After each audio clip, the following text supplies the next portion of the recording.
নমস্কার, welcome to দক্ষিণ রায়পুর ৩ নম্বর ঘেরি। আগামী ১৪ই ভাদ্র শনিবার ভেলা ভাসান উৎসব পরিচালনায় শিব শক্তি সংঘ। দুপুর ১২টায় রয়েছে এক বিশাল শোভাযাত্রা সহযোগে ভেলা ভাসান।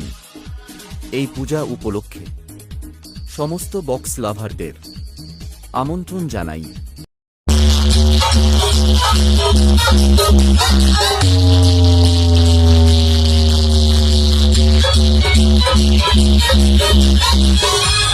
Two shovel.